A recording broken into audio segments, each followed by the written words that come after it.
Bonjour les amis, ravi d'être parmi vous dans cette nouvelle vidéo. Après avoir fini les leçons de langue, je reviens aux leçons de l'activité de lecture. D'accord? Bien. Donc nous sommes arrivés, la dernière séance activité de lecture, à l'élément numéro 17. D'accord?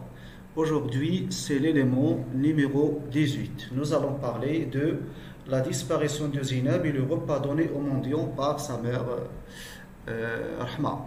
D'accord? Bien. Alors, Rahma perd sa fille Zineb au moment où les deux, ça veut dire Rahma et sa fille Zineb, vont assister à un baptême. D'accord? C'est le baptême de la sœur de Rahma qui s'appelle Khadija. Donc, Khadija, la sœur de Rahma, habite loin de sa sœur. Donc, les deux, Rahma et Zineb, vont assister à un baptême. D'accord? C'est le 7e jour après la naissance d'un bébé. Ils vont donner un prénom à ce bébé. Bien. Les femmes du quartier se montrent compatissantes envers l'infligé. Sidi Mohammed pleure. Et donc, on pose la question comment Zineb a disparu. Donc, elle et sa mère partent de Dar Shouafa. Alors, dans la rue, il y avait beaucoup de monde. D'accord, il y avait beaucoup de monde. Au moment où Rahma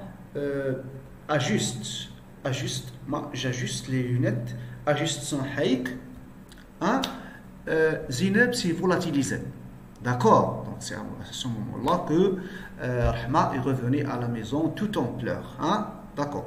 Donc les femmes du quartier se montrent compatissantes envers l'infligé, ça veut dire, ça c'est, puisque Rahma souffre, les autres femmes également souffrent. D'accord. Ils sont compatissantes envers l'infligé, ça veut dire Rahma. Sidi Mohammed également pleure. Mais si on pose la question, est-ce que Sidi Mohammed pleure parce que Zineb a disparu? Non, c'est faux. Il pleure juste pour faire comme les autres femmes. D'accord? C'est une pure imitation. Ou peut-être c'est pour ne pas nuire à la bienséance. C'est-à-dire, puisque les autres femmes pleurent, lui aussi a le droit de faire semblant de pleurer. Lalla Zoubida et Fatma Bziouia trouvent Zineb à Dar Kiton, à côté de Moulay Idriss. Donc, remarquez que c'est Lalla Zoubida qui est allée chercher Zineb, donc on peut dire, après s'être disputé avec Rahma, n'est-ce pas? Donc, on peut dire que Lalla Zoubida est bonne, il n'est pas rancunière. Alors, donc Lalla Zoubida Fatma Bziouia trouve Zineb où? À Dar Kiton, ou exactement à côté de Moulay Idriss. Bien, Lalla Zoubida fait part à son mari, ça c'est le matin, n'est-ce pas? Donc, le soir, comme d'habitude, c'est Lalla Zoubida dans le bilan, c'est le bilan du jour. Lalla Zoubida fait part à son mari des malheurs de Rahma. Son récit trop long indispose les médecins. Donc on verra à la lecture des passages que Rahma ne va pas directement au vif du sujet. Donc, d'accord, il narre d'une manière abondamment. Il narre d'une manière, d'accord, abondamment. Après la disparition et le retrouvailles, le retour de Zineb, jeudi, Rahma, pour remercier Dieu, organise un repas pour les mendiants. D'accord? Les femmes de Dar Shouafa lui prêtent concours. Est-ce que Rahma prépare toute seule ce repas? Non, c'est à l'aide des autres femmes. Donc ici, on peut parler de la qualité de l'entraide. Bien. Hélas, aujourd'hui devient de plus en plus rare, cette très bonne qualité de l'entraide. Le chef des mendiants est un aveugle. On verra ça. D'accord. Donc on prend le chapitre numéro 3 pour illustrer ce que je viens de dire. La page 45. La page 45. Alors.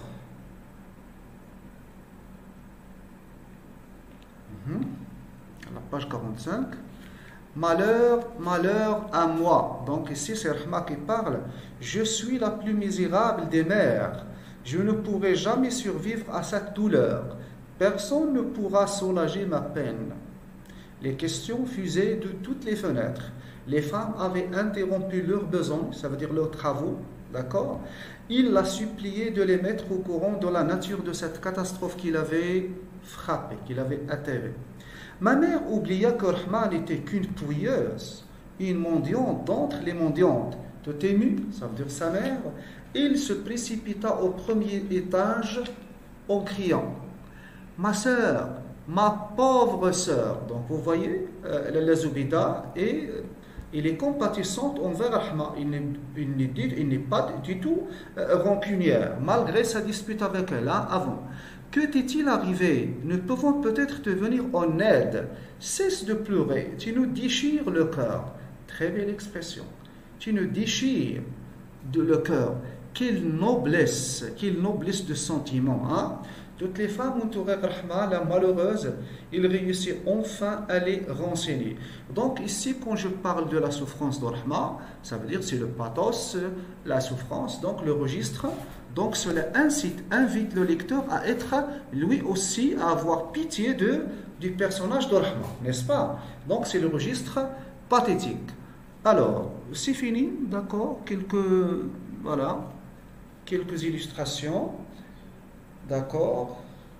Alors, on verra pourquoi est-ce que Sidi Mohammed vraiment pleure car Zineb a disparu. Je ne pleurais pas pour faire tout. Je pleurais. Sa disparition, ça veut dire c'est de Zineb. Sa disparition me réjouissait plutôt. Donc, il est heureux. Il est heureux car Zineb a disparu. Je pleurais pour bien d'autres raisons. D'abord, je pleurais pour faire comme tout le monde. Voilà. C'est la bienséance qui l'oblige à pleurer. Il me semble que la bienséance l'exigeait. Voilà, très bien, c'est clair. Je pleurais aussi parce que ma mère pleurait, et parce que Rahma qui m'avait fait cadeau d'un beau cabochon de verre. Donc il est compatissant, il a de la pitié lui aussi envers Rahma, et non plus envers Zineb. D'accord, avait du chagrin. Car Rahma a du chagrin, avait du chagrin, le petit Sidi Mohammed aussi a du chagrin. Mais la raison profonde peut-être c'était celle que je donnais à ma mère lorsqu'il s'arrêta épuisé. Toutes les femmes, je crois qu'il a faim, je crois. Donc toutes les femmes s'arrêtèrent, s'essuyèrent le visage, qui avec un mouchoir, qui avec le bas de sa chemise. Je continuais à pousser des cris prolongés. Ils essayèrent de me consoler. Ma mère me dit: arrête Sidi Mohammed, on retrouvera Zineb. Arrête, tu vas te faire mal aux yeux avec toutes ces larmes. Octon, je lui répondis: très bien, cela m'est égal qu'on ne retrouve pas Zineb. Je pleure parce que j'ai faim. Voilà la bonne raison. Voilà, donc ici, la raison pour laquelle Sidi Mohammed pleure. Bien. Alors, on passe, d'accord. On prend toujours le chapitre 3, la page 48. D'accord, ici, comment Rahma raconte, fait part à Ma'alim al-Islam de la disparition, de l'escapade de Zineb. Tu connais Lalla Fournier, donc ici c'est Lalla Zoubida, Lalla Zoubida parle à son mari. Le tu c'est Ma'alim al-Islam. Tu connais Lalla Fournier qui demeure à Kalkiyine?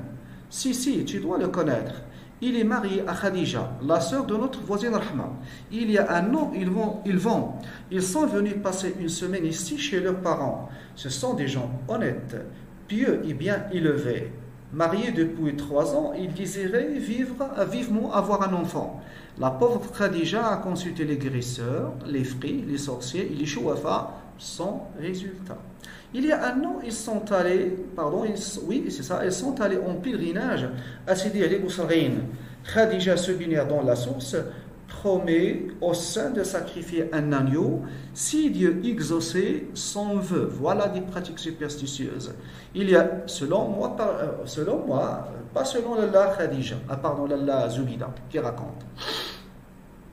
Alors, la source, Khadija se baignant dans la source, promet au saint de sacrifier un agneau si Dieu exauçait son vœu, si Dieu réalise ses aspirations. Il a eu son bébé. Voilà, Dieu a répondu par l'affirmation. Il a dit oui à l'enfant, d'accord. Depuis 6 jours, la joie du ménage est à son comble. Demain, on procédera au sacrifice du nom. Mon père osa faire remarquer qu'il ne voyait pas dans cet événement motif à angoisse. Mais ma mère l'interrompit et déclara qu'elle était incapable d'écouter jusqu'au bout un récit. Attends, dit-elle. Je commence à peine, tu m'interromps tout le temps. Rahma était donc invitée au baptême et à la cérémonie du nom. Son mari lui acheta une belle robe parsemée de fleurs multicolores. Il sortit son foulard de mariage, le beau foulard rouge, et des corps d'oiseaux. Donc ici, maintenant, il va commencer à raconter ce qui importe pour Imam Islam, à savoir la disparition de Zineb, etc. Je saute un peu, tu ne vas pas citer. Écoutez, donc c'est le comique ici, le beau foulard rouge à des corps d'oiseaux, habilla de neuf sa fille Zineb et ils partirent de bonne heure ce matin vers sa sœur Khadija. Ils passèrent par Mshatin, Sfarin, Lawadim. Tu ne vas pas citer toutes les rides de fesses. Dis simplement mon père. Donc il ne peut pas supporter il ne peut pas supporter cette manière de raconter. D'accord? Il cite des détails, hein, la Zoubida. Tu ne vas pas citer, d'accord? Je pouffais de rire. Donc c'est Mohammed qui rit. Des yeux sévères se fixèrent un moment sur moi et ma mère reprit. Ils arrivèrent à Arsif, ça veut dire Rahma et qui? Zineb. D'accord? La foule barrait le chemin, un marchand vendait des poissons frais, 1 franc 75 l'hortel, ça c'est les détails, hein. À Jotéa, les poissons se vendent 2 francs 25. Les gens se battaient pour se faire servir, Rahma, et sa fille furent prises dans les remous de cette cohue. Donc, s'il y avait un marchand de poissons, des gens qui veulent acheter du poisson, beaucoup de monde, d'accord, et à ce moment-là, je ne vais pas lire la suite, Rahma va ajuster son haïk, c'est là que Rahma va disparaître. Mais la fille restait introuvable. Voilà, c'est bien, Rahma ajusta son haïk, c'est vrai, ce que je viens de dire. C'est très bien. Alors, c'est la page 48. C'est fini. Prenons la page 50 et 51. Alors, nous l'amîmes, etc. Il nous prit par la main. Voilà, ça c'est le retour de Zineb. On l'a trouvé Zineb à côté de Moulay Idriss, à Darketon. C'est pas la peine de lire ça. Donc ici, Imam Islam dit louange à Dieu. Terminant mon père, prépare le lit de cet enfant, ajouta-t-il. Il tombe de sommeil. Donc ici, c'est une demande polie à sa femme. C'est de la politesse à sa femme de préparer de préparer le lit pour Sidi Mohammed, mais ici il est en train de lui demander de dormir. Donc elle aussi, c'est une manière de lui dire d'une manière indirecte. Alors, d'accord, c'est très bien. 50-51. Toutes les femmes. Ah, maintenant d'accord. Le jeudi suivant, ça c'est le repas. D'accord, on a trouvé Zineb, donc le jeudi suivant, Rahma a donné un repas au mendiant. Le jeudi suivant, Rahma, pour remercier Dieu de lui avoir rendu sa fille, organisa un repas pour les pauvres. Toutes les femmes de la maison lui prêtèrent leur concours. Le concours, ça veut dire c'est l'aide. Il y a d'autres significations. D'accord? Ici, ça veut dire aide. La Kenza, la Chouafa, aidée de Thomas, la plus dévouée et la plus fidèle de ses disciples, lavèrent le rez-de-chaussée à grande eau, étendirent par terre des nattes et des tapis usés. Fatma Bziouya, Rahma et ma mère s'agitaient autour des marmites et des couscoussiers. Ils cuisinaient en plein air sur la terrasse sur les feux de bois. L'une d'elles les ravitaillait en eau, une autre épluchait les légumes et la troisième armée, etc. Donc je ne vais pas tout lire, ça c'est l'entraide des femmes. C'est l'aide, le concours prêté à la Zoubida. Très bien. Zineb et moi abandonnés, donc je ne vais pas lire ça, d'accord, bien. Lorsque les grands plats de céramique que Rahma avait loués furent garnis de couscous copieusement, arrosés du bouillon, surmontés d'une pyramide de viande. Une pyramide de viande, ça c'est l'hyperbole bien sûr, hein, n'est-ce pas? C'est une exagération. Et des légumes. Idriss Laouad partit à Moulay Idriss à la maison des aveugles de la rue Riyadjha pour chercher ses hôtes. En français, hôte, ça c'est celui qui invite et celui qui est invité en même temps. D'accord, bien. Ici, c'est hôtes, ça veut dire ceux qui sont invités. Bientôt, nous entendîmes dans le couloir d'entrer un brouhaha sondé de coups de canne et d'éclats de voix. Driss Laouad, Driss, entra le premier dans le patio. Il fut suivi d'un aveugle à la barbe blanche. Ça, c'est le chef des mendiants. Il est aveugle, il a une barbe blanche, guidé par un garçonnet d'une dizaine d'années. Ensuite, un flot de mendiants. Un flot de mendiants. Ça, c'est hyperbole, mais à la fois métaphore. Flot, ça, les flots, je dis par exemple, la pluie tombe à flot. Donc ici, on veut dire que le nombre des mendiants est assez considérable. Bien. Ensuite, un flot de mendiants, hommes et femmes, se déversa dans la cour. Le premier vieillard exercé sur cette foule, en loques, ça veut dire les guenilles, vêtements sales, déchirés, une véritable royauté. Tous lui obéissaient. Bien, je ne vais pas lire la suite. Donc ici, on verra ce qu'ils ont fait. Ils ont mangé, bien sûr, après. Nous passâmes nos mains sur nos visages. Le couscous parut. Ça, c'est ils vont manger le couscous. Les mendiants mangeaient et buvaient avec dignité, sans hâte, doucement, sans agitation, rassasiés. Ils se léchèrent soigneusement les doigts, s'essuyèrent avec des torchons mis à leur disposition. Au signal de leur chef, ils commencèrent la psalmodie d'un chapitre du livre saint. Bien sûr, ils vont lire le Coran, n'est-ce pas? Les murs de notre maison qui avaient souvent renvoyé le bruit des crotales et des guingas, chers à la chouafa, vibraient, sanctifiés. Oui, c'est comme s'ils sont, oui, c'est comme s'ils sont sanctifiés par les versets sacrés, d'accord, pour leur rendre leur sacralité. Bien. Le chapitre choisi était particulièrement lent, il fait chanter sur un rythme plein de majesté, chapitre du Coran bien sûr.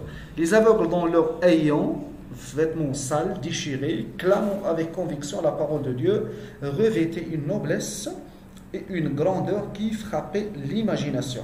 Après une dernière invocation prononcée par le patriarche des aveugles, je vais faire vite, et ponctuée du mot Amin par le corps, Amin, oui, du cœur des assistants. Pensez-vous au cœur dans Antigone. L'assemblée se leva, les cannes sonnèrent sur nos mosaïques éteintes. Les mendiants s'en allèrent, multipliant les remerciements, les formules de bénédiction. Rahma, radieuse, invita les voisines et quelques femmes venues des maisons mitoyennes, les rassembla dans sa chambre, leur servit un excellent ragoût de viande au cardon, un couscous au pois chiche, des salades d'orange au sucre et à la cannelle. Maman prépara le thé à la menthe, toute jacassée, bavardée. Ainsi de suite. C'est très bien. Maintenant, on va passer, désolé, une gorgée d'eau.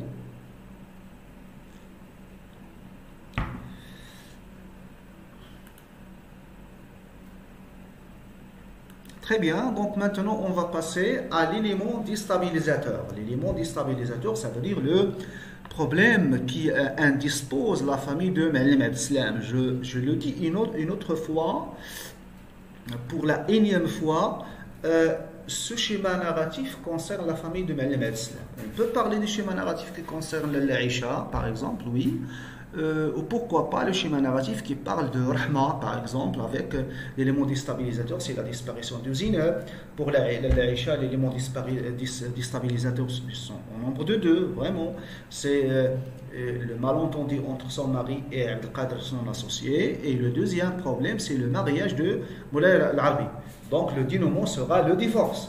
D'accord, c'est clair. Nous revenons au schéma narratif principal. Donc, chapitre 9, Ma'alem Abdeslam perd son capital dans la cohue des enchères au Haïk.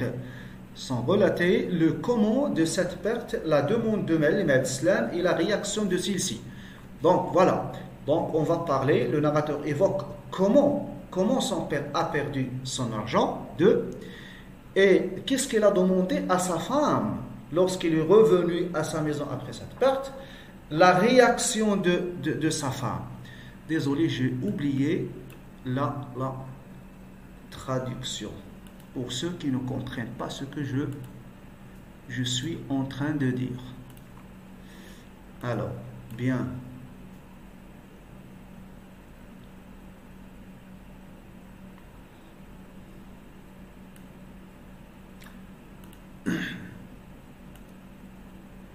Voilà la question.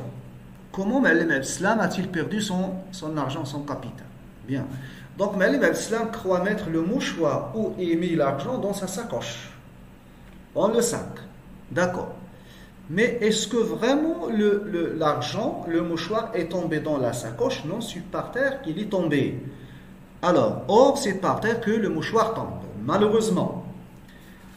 D'accord? Pas de traduction. Hein? Attendez.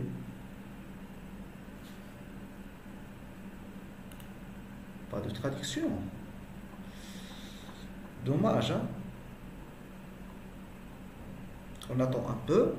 Voilà, donc on attend la traduction. Je passe. Avant de lui annoncer la grande perte, Malik Abdeslam, lorsqu'il a perdu son capital à Souq al-Hayk, d'accord, il y avait beaucoup de monde, donc je viens de le lire, Malik Abdeslam, il a cru qu'il a mis le mouchoir où il mit l'argent dans la sacoche. Or, mais c'est par terre que le mouchoir tombe. D'accord? Avant de lui annoncer la grande perte, donc ici, Adar Shuwafa, lorsqu'il est revenu, d'accord, le soir, Malik Abdeslam demande à sa femme de faire des économies, de ne pas gaspiller le sucre. Il lui a demandé d'être économe, de ne pas d'épargner du sucre, de ne pas consommer trop de sucre. La réaction maintenant, qu'est-ce qu'il a dit, qu'est-ce qu'il a fait? Il n'accepte pas d'être taxé de gaspillage. Il n'a pas accepté d'être taxé de gaspillage. Parce qu'elle n'est pas une gaspilleuse du tout. D'accord? Il griffe son visage et s'évanouit. Donc il a commencé à crier, il a commencé à griffer, à se griffer le visage. Et après, voilà,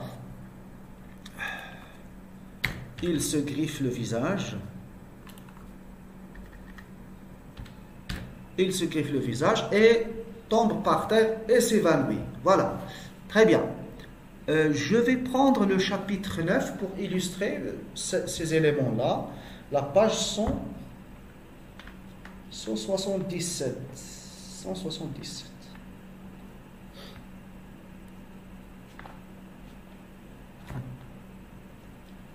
Très bien.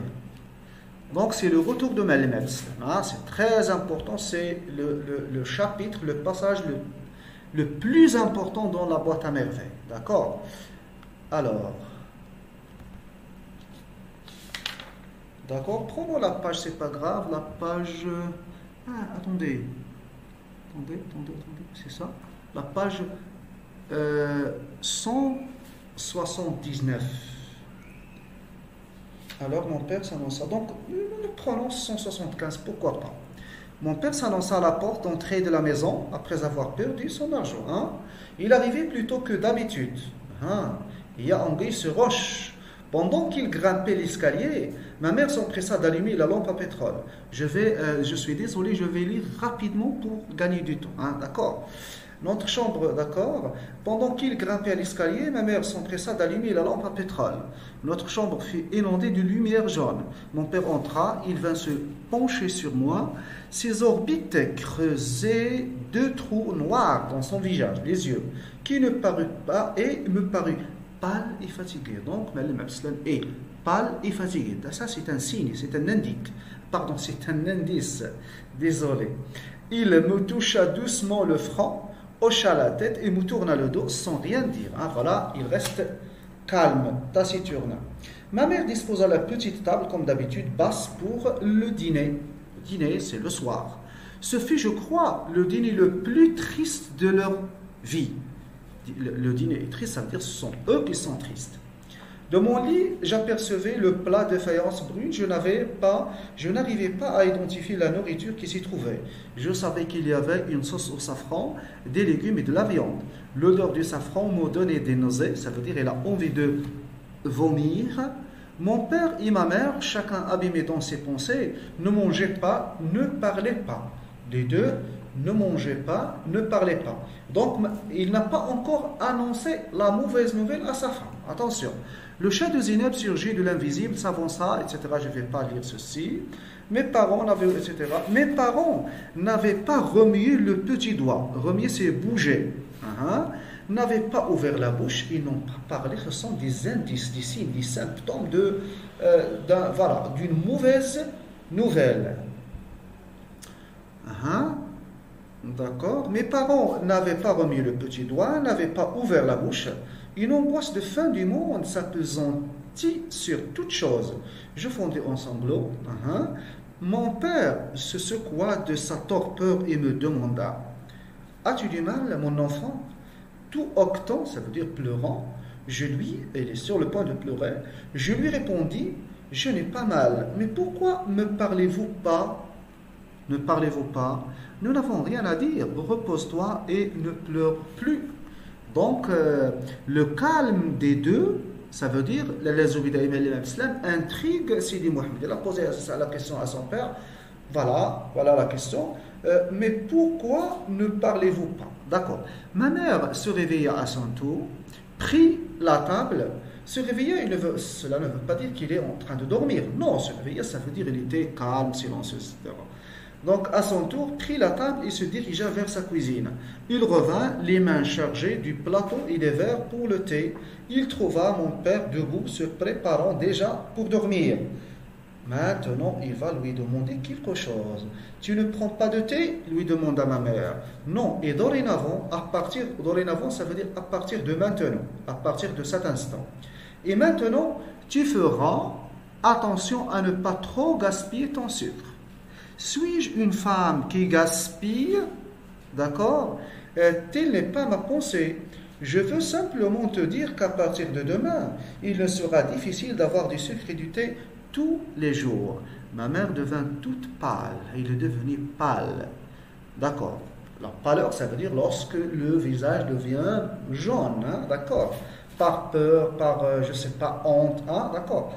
J'ouvris grand mes yeux. Pour la honte, on dit que le visage est rouge. D'accord, bien. Ma mère devint toute pâle. J'ouvris grand mes yeux pour ne rien perdre de la scène. Il posa le plateau, se redressa, regarda mon père bien en face. Je pressens un grand malheur, dit-elle d'une voix brisée. Rappelez-vous de la dispute de Malim Islam et le courtier, le dillal. Dès cet événement, le Zoubida ne cesse de dire à Malim Islam que les bracelets, ce sont des bracelets pas de bon augure, mais de mauvais augure. Un augure, de mauvais augure. Bien. D'accord. Mon père resta silencieux, les paupières baissées. Brusquement, un claquement sonore me fait sursauter dans mon lit, me tira un gémissement de douleur. Ma mère s'était appliquée sur le joug, ses deux mains avec la force du désespoir. Il s'assait à même le sol. S'acharna sur son visage, se griffa, se tira les cheveux sans proférer une parole. Mon père se précipita pour lui retenir les mains. Il était un bon moment. Ma mère s'écroula face contre terre. Donc il se griffe le visage et s'évanouit. Il est tombé par terre. Oh femme, regardez la riposte de l'islam. Oh femme, ne crains-tu plus la colère de Dieu? Dit doucement mon père. Doucement, oui. Aie confiance en sa miséricorde. Dieu ne nous abandonnera pas. Bravo, Malim Islam. Ce qui nous arrive tous les jours à des milliers de musulmans. Le croyant est souvent éprouvé. Épreuve, ça veut dire examen. J'ai perdu dans la cohue des enchères au Haïk tout notre maigre capital. Il a perdu tout son argent. J'avais mis l'argent dans un mouchoir. J'ai dû laisser le mouchoir tomber par terre, croyant le glisser dans ma sacoche. D'accord? Je viens de le dire. Ma mère avait relevé la tête. Il ne disait rien. Mon père, de sa voix calme, continuait. Pourquoi se lamenter? Nous devons louer Dieu en toutes circonstances. Oui, bien sûr, on doit louer Dieu dans l'affliction normalement. En tant que musulman, que croyant, tout le monde doit louer Dieu, dire merci Dieu, merci. Il doit remercier Dieu, il doit louer Dieu dans l'affliction comme dans la joie, normalement. Ma mère avait relevé la tête, il ne disait rien. Mon père, de sa voix calme, continuait. Pourquoi se lamenter? Nous devons louer Dieu en toutes circonstances. Enfin, ma mère sortit de son silence. Qu'allons-nous faire? Voilà, ici je vais m'arrêter là, parce que ça, ce sont les péripéties qui commencent. Les péripéties, ça veut dire la recherche de la solution. Voilà, mes amis, c'est fini pour cette séance. Voilà, j'espère que vous allez bien et au revoir. à la séance prochaine. Au revoir.